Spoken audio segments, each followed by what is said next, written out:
Takže aby som vás tu v mene Rady mladých všetkých rád privítal pri ďalšom podcaste. Moje meno je Samuel Simon a dneska tu máme Davida Kováča. David, vedel by si nám prosím ťa povedať niečo o sebe? Jasné, ahojte. Tak ja mám 20 rokov a aktuálne som doštudoval obchodnú akadémiu v Prievidzi. No a bývam v Novákoch.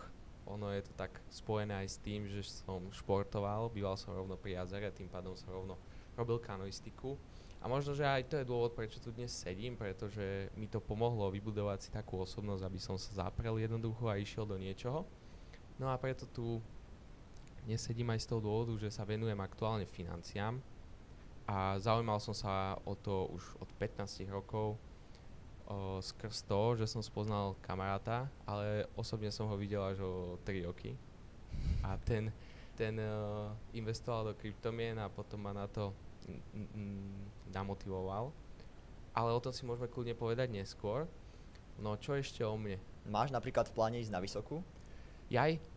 Na vysokú nemám v pláne ísť. Veľmi veľa ľudí z okolia ma prehováralo, aby som išiel na vysokú. Či už to bola babka, detko, mama, oco, všetci vlastne.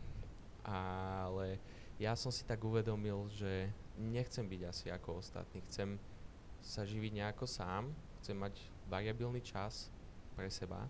Nechcem byť zamestnaný, musieť chodiť vtedy a vtedy niekam. A zároveň, keď som videl, ako u nás v triede bola psychologička, ktorá vlastne sa pýtala, že či chcú ísť ľudia z triedy na vysokú a že prečo, tak asi 70% ľudí povedalo, že ide na vysokú, ale z tých 70% tak 80% z tých ľudí povedalo, že len preto, lebo nevedia, čo ďalej v živote robiť, že sa ešte chcú rozhodnúť a ešte, že aby si predĺžili študentský život. No a to bola taký hit som dostal vtedy, že to asi nie je správne, lebo ani ja by som nevedel, že prečo chcem ísť na vysokú, ani nevidím, že na aké zamestnanie, ktoré by som chcel, by som to potreboval a na podnikanie to teda človek nepotrebuje za mňa, ale tak na niektoré možno, že hej, tie skúsenosti sú dobré, ale určite sa človek vie viacej povzdelať sám, cez knihy, podcasty, ľudí, skúsenosti iných ľudí, takže takto. Neviem, a ty si na tom, ako ty sa dnes ako rozvíjaš? No ja som dneska na Gimply, na našom obľúbenom prievickom Gimply, to znamená, že asi najskôr pravdepodobne pôjdem na vysokú, keďže sa venujem skôr počítačovým vedám a takým veciam a uvidíme, ako to bude zarábať, že si nás umelá inteligencia nenahradí skôr. No tak samozrejme, hej, že niektoré zamestnania určite nahradí, ale určite aj veľa nových zamestnaní vznikne.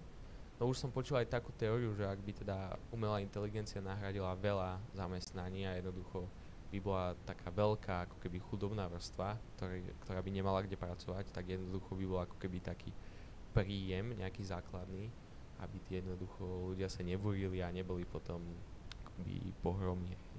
Že takýmto spôsobom som to tiež počul. Ale tak nemyslím si, že sa dostaneme do toho hľadiska. Takisto ako priemyselná revolúcia vybudovala veľa nových zamestnaní, tak aj umelá inteligencia a revolúcia v nej vybuduje nové zamestnania a nový svet, ktorý budeme musieť aj tak ďalej obsluhovať a rozvíjať. Čo si o tom ty myslíš? Mám jedného kamaráta, ktorý je väčšie zažratý do tých počítačových vied ako ja a jeho slová boli, že možno nahradí, ale o rok sme späť a ideme to opravovať. Aj no, tak to asi aj bude. No to je akože dosť pravdepodobné, uvidíme, či sa to dokáže postarať samé o seba. A myslíš si, že teba by dokázala umelá inteligencia nahradiť v tom, čo robíš? Ako osobu ťa umelá inteligencia nikdy nedokáže nahradiť. Každý sme iný a máme určitý typ myslenia kreatívneho, ktorý nemôže mať umelá inteligencia jednoducho. Ľudia dokážu vytvárať nové veci, ktoré umelá inteligencia sa musí naučiť vlastne zo skúsenosti ľudí, hej, že vlastne ono je to iba algoritmus, ktorý sa učí a na základe toho vytvára nejaké veci. Aspoň tomu tak rozumiem ja, možno, že niekto iný by ma vyviedol z miery, ale napríklad vo financiách si nemyslím, že by ma nahradila, hej, určite bude napríklad 10% ľudí z tých 100, ktorí si dajú spraviť aj cez nejaký internetový software, chatbot, niečo, hej, či už ja neviem, si začnú investovať podľa ChatGPT, čo im odporúči, ale myslím si, že takí tí ľudia, ktorí sa o to moc nechcú zaujímať, sa chcú stretnúť skôr s človekom, ktorý im poradí vysvetlím veci, aby si to oni nemuseli študovať. Takže nemyslím si. Možno, že skôr iba umelá inteligencia bude pomáhať v našej práci. Aj teraz už sa stretávam s tým, že rôzne firmy vytvárajú nejaké AI systémy na to, aby to zjednodušovalo prácu. V podstate aj určite ako aj v lekárstve, aj v poisťovniach sa budú napríklad používať tieto AI systémy na to, aby dokázali možno predpovedať nejaké číselné údaje, že kto koľko má šancu na čo, na základe možno aj lekárskych zápisov a tým pádom sa bude možno vedieť aj upravovať cena. Hej, to je aj taký pohľad, ktorý má veľa ľudí, ktorí aj zdieľam, že v budúcnosti budú proste ľudia, ktorí to budú využívať a budú ľudia, ktorí na to budú nadávať a posúvať sa budú tí ľudia, ktorí to budú využívať pre svoje účely. No presne. Ten, kto to využije vo svoj prospech, tak ten na tom získa, ale ten, kto to bude odmietať, tak nedokáže potom v tom svete akoby prosperovať viac ako ten, čo to používa proste. Je to výhoda, takisto ako v priemyselnej revolúcii bola výhoda niečo iné, hej, a tak ďalej. Keď si spomínal, že umelá inteligencia by dokázala ako keby predpovedať zmeny na trhu, ty by si to ako keby použil pre svoj prospech, napríklad pre investovanie alebo také? Neviem si predstaviť, že by to dokázala predpovedať, možno, že na nejakých typov grafov, ktoré si zapamätá, tak by dokázala, ale ja neviem, ja by som tomu asi neveril, asi by som to nechcel používať. A zase dostávame sa do bodu, že človek, ktorý to použije, možno má výhodu a človek, ktorý to nepoužije, má nevýhodu. Je to možné, ale ja som v týchto veciach taký trošku skeptický, ale tak každý má na to iný pohľad. Ja si skôr radšej sám naštudujem veci, pochopím im a potom na základe toho sa rozhodnem, ale aby si ty ako človek vedel možno, že lepšie predpovedať trh, tak existuje aj veľa kníh na to, hej, vieš si naštudovať veci na internete. V podstate to isté si vie naštudovať aj umelá inteligencia, čiže dávalo by to zmysel. Máš aj nejaké knihy alebo ľudí alebo nejaké inšpirácie, ktoré si používal ty pri svojom vzdelávaní? Hej, určite, no však jasné, keď som mal 15 rokov, ten príbeh je taký zaujímavý a ja som hrával, že World of Tanks a s ľuďmi z celého Československa sme akože tam bojovali a tak ďalej, ale to je jedno. No a jeden kamarát, on normálne, že zarobil v tú dobu, mal 19 rokov a si nakúpil bitcoiny a mal ich 5. Nakupoval ich za 16 000. Nakupoval ich za 16 000, akože tých 5 dávnejšie, keď mal ešte 14 alebo niečo také. A v tú dobu už mal pretočených 700 000, hej, lebo tie bitcoiny potom vymenil za Dogecoin a tak ďalej, to vybuchlo. No a on mi bol takou inšpiráciou a vedel aj dobre rozprávať, že bol aj taký líder, by som povedal. A naviedol ma na to, že však ja som sa ho veľa pýtal, zase to nebolo len jeho iniciatívou, ale pýtal som sa ho na to a chcel som to skúsiť aj ja. Tak mi teda pomohol založiť si platformu, ako si mám tam dať peniaze a tak ďalej. Ja som bol vždy šporlivý, hej, že preto som mal peniaze. Či každé peniaze, ktoré som dostal na narodeniny, na Vianoce, Veľkú noc som si odkladal, takže mal som takýmto spôsobom našporené. No a tie peniaze som tam všetky nainvestoval do kryptomien. Ono by to bolo v pohode, hej, keby to dám do Bitcoinu napríklad všetko. Lenže ja som kupoval aj menšie kryptomeny a v tú dobu, keď som mal 15-16, som proste nebol tak skúsený ako teraz. No a myslel som si, že robím lepšie ako on napríklad. Že ho predbehnem v zárobku, lebo som si kúpil niečo malé, čo môže viacej vyrásť. A to bola práve tá chyba, hej.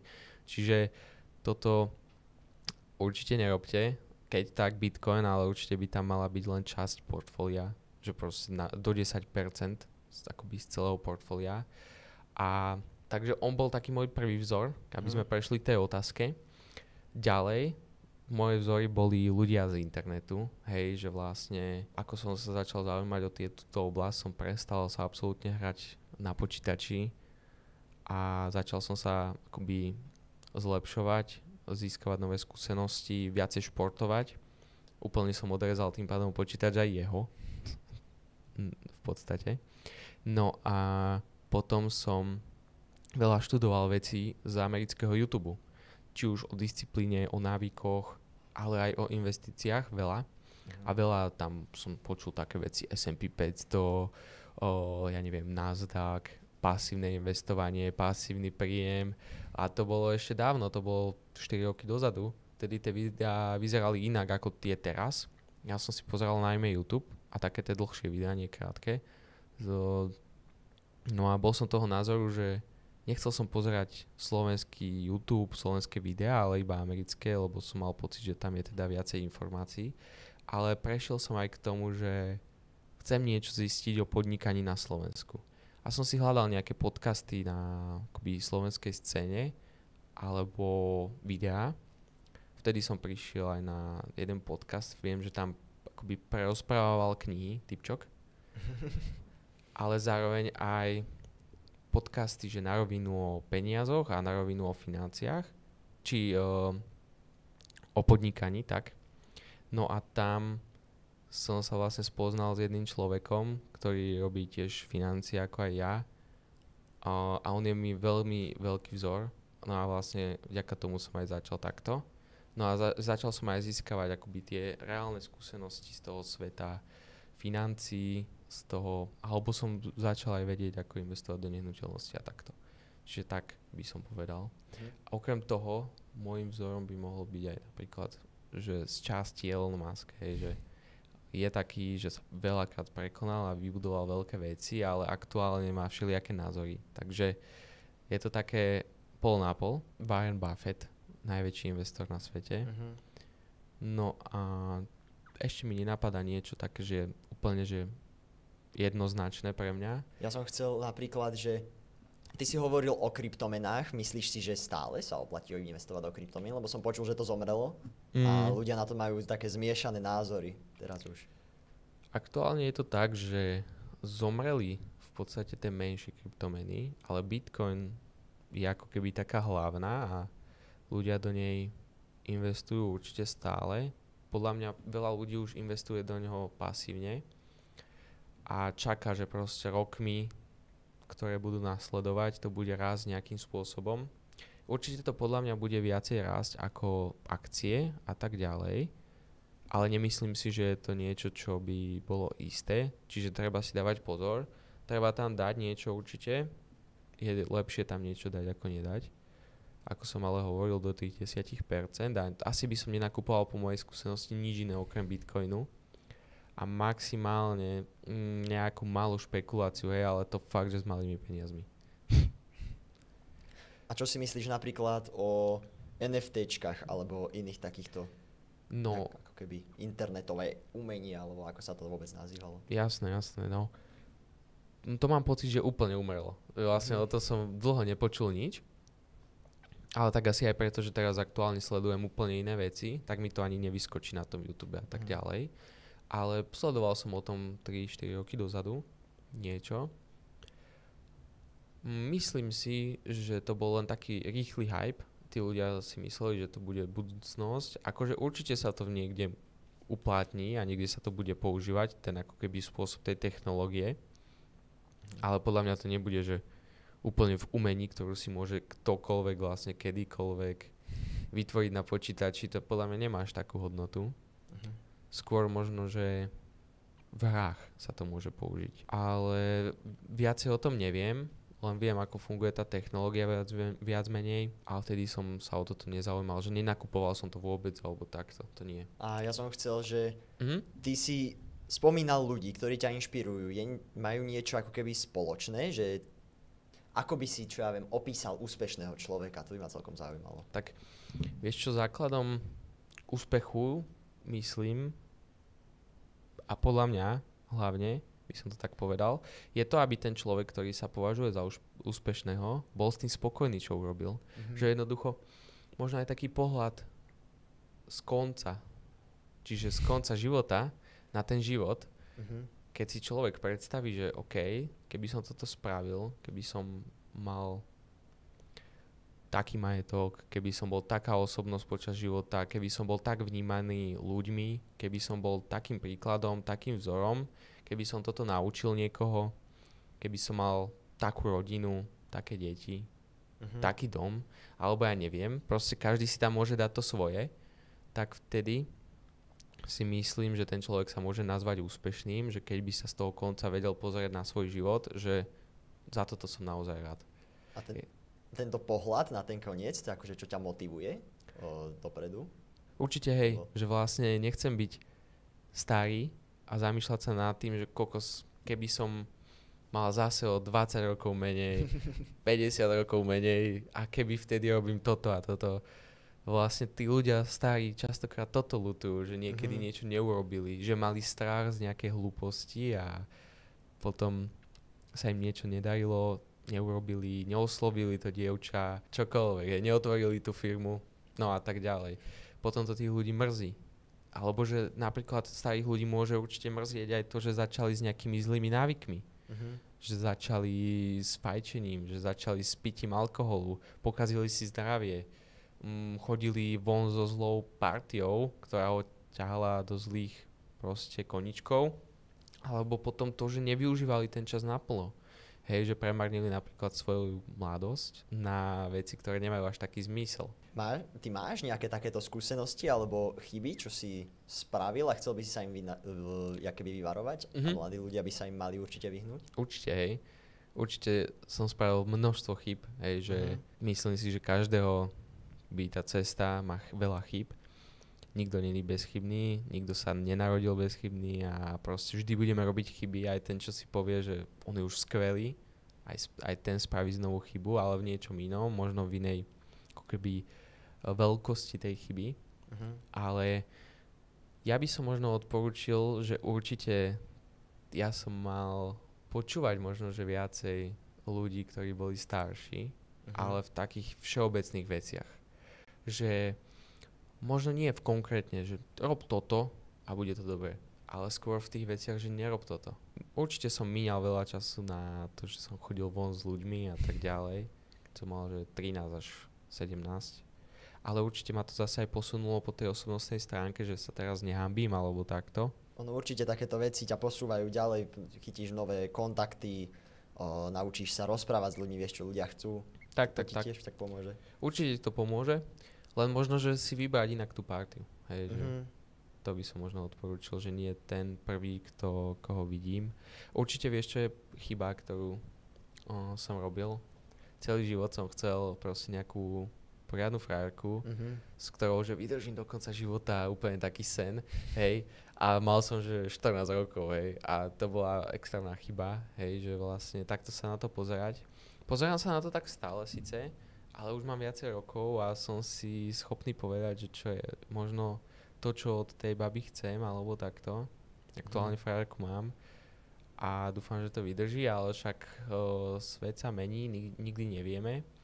A možno sa na to treba pozerať aj takým spôsobom, že robím najlepšie, čo viem a viem, že je to najlepšie a keď niečo nevyjde, tak nebudem za to, ako keby nebudem to ľutovať, nebudem sa z toho trápiť a ja som sa takýmto spôsobom veľa trápil, veľakrát ma to vyviedlo z miery extrémne. To je tiež chyba, ktorej som sa dopustil určite. Potom, ako som aj spomínal s tými kryptomenami, netreba špekulovať, netreba kupovať hlúposti, treba skôr možno ísť do nejakej overenej stratégie, tu používať nejakú dobu, keď funguje, tak potom priberať nejaké menej overené stratégie a nie ísť naopak, že idem prekonať trh a tak ďalej. A povedal, no to je asi tak to, čo mi teraz napadá všetko, ale určite by toho bolo viacej, že je to na dlhú debatu táto otázka. Ja by som teraz chcel skočiť späť k finančnej gramotnosti. Napríklad, myslíš si, že dnešná spoločnosť je dostatočne vzdelaná ohľadom finančnej gramotnosti? Tak je to také veľmi všeobecné takto povedať, že či celá spoločnosť je finančne gramotná alebo nie je. Nedáva to moc zmysel táto otázka, pretože každý človek je v niečom iný, že vlastne niekto radšej pôjde do reštaurácie a má to ako akoby luxus, ktorý si užíva. A niekto povie, že to nie je finančne gramotné. Niekto zase si odkladá strašne veľa peňazí do investovania, ale napríklad nemá poistku. Tým pádom, keď stráti príjem, tak vlastne bude musieť rozpustiť rezervu a tých 5-10 rokov, kedy to tam vkladal, zahodí, lebo ja neviem, dostal rakovinu a bude to musieť jednoducho vybrať, aby si zachránil život. je to také veľmi obsiahle a každá oblasť má také prelínanie. Jedna vec je gramotná a z druhého pohľadu není. Čiže je to podľa mňa aj to, ako sa na to človek pozerá. Neviem, ty by si sa označil ako finančne gramotný?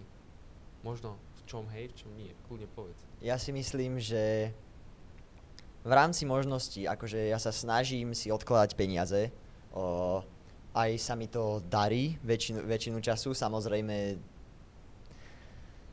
mám predsa len 17 rokov. No, Mám 17 rokov a stále idú peniaze tam, idú peniaze tam, stále potrebujem niekedy jesť. A som študent, takže... No veď jasné, ale tak ono je to také, že pôjde to len horšie.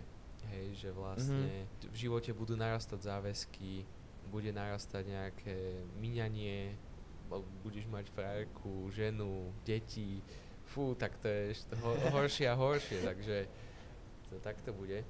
No ale možno, že vieš, čo by som povedal, že základ finančnej gramotnosti už aj u mladých ľudí, že mať rezervu, mať nejakú časť peňazí, ktorú môžem použiť, keď potrebujem niečo kúpiť, potrebujem niekomu kúpiť možno darček, ja neviem, čo mladý človek potrebuje do takých 18 rokov. Ja som toho moc teda potreboval som 10 eur na týždeň a bolo mi dobre, stačilo. Ale potom, keď máš auto, treba tankovať, treba mať rezervu na to, aby si keď tak opravil, keď sa ti niečo pokazí a tak ďalej, že aby si potom nemusel napríklad z tých investícií vyberať. No a takto by som to zhodnotil, že tá rezerva je veľmi dôležitá. A vedieš si akože ty nejaký vlastný rozpočet, ktorý akoby, že čo ja viem, percentuálne máš rozdelené, že ktorú časť si napríklad ukladáš a ktorú si ktorú posúvaš ďalej? No tak aktuálne si odkladám proste peniaze do investícií, klasicky. Mám nejaké peniaze, čo si ako keby držím na takom účte, kde získavam pár percent, to je akoby rezerva. A ešte mám nejakú takú menšiu rezervu normálne na bankovom účte, ale snažím sa akoby tak čo najviac peniazy zbierať do tých investícií, mať zároveň tie dva typy rezervy, ale taký ten rozpočet, že z mesiaca na mesiac aktuálne nemám, hej, že vlastne ja viem, že kam koľko peňazí plus minus miniem, ale samozrejme, keďže mám aj frajerku, tak pomíňame všelikde inde, že keby ju nemám, tak možno, že o ďalších 100-200 eur mesačne by som si vedel do investícií viacej odkladať, ale ono je to zase aj veľmi pekné, takže je to na každom, že kto si ako zvolí. Ja to skôr cením, takže tak. Ale mal som niekedy rozpočet taký, že som chodil brigadovať a som si, že 90%, 95% peňazí bol schopný odložiť, preto som potom akoby odložil peniaze a všetky si ich nainvestoval, takže tak. Vieš, čo je to FIRE movement? Áno. Hovorí ti to niečo? Aký máš na to názor?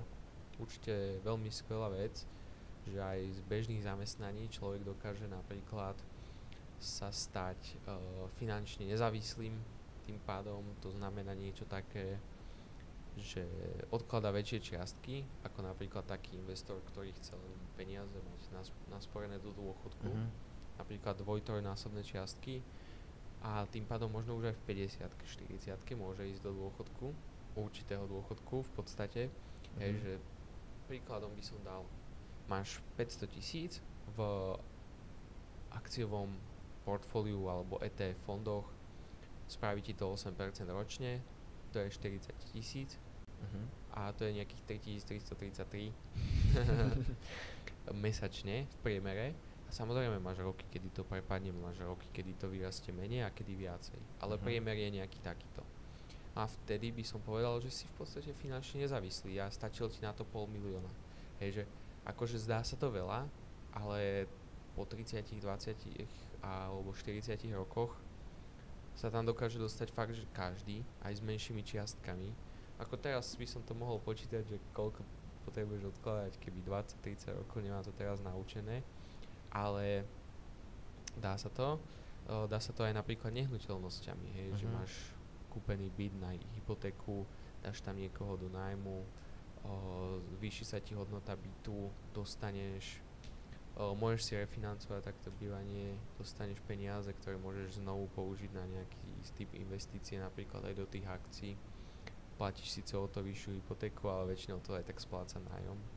Čiže je to tiež takýmto spôsobom fajn a ten človek to vie rozložiť a dokážeš sa takýmto spôsobom stať finančne nezávislým. Aký máš napríklad názor na dlh, hypotéky a takéto požičiavanie si peňazí?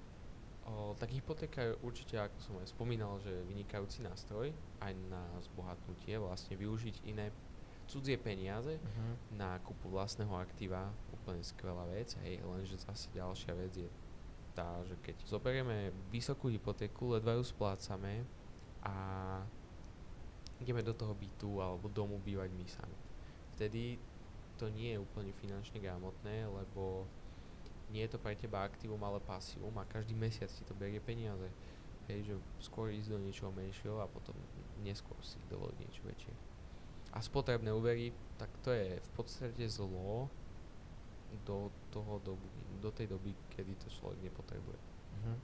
Aby som sa ešte chcel pozrieť, že ako si myslíš, že by vyzeral svet v budúcnosti, čo sa týka financií? Že čo ja viem, za 10 rokov, že čo tu bude ako keby meta na trhu?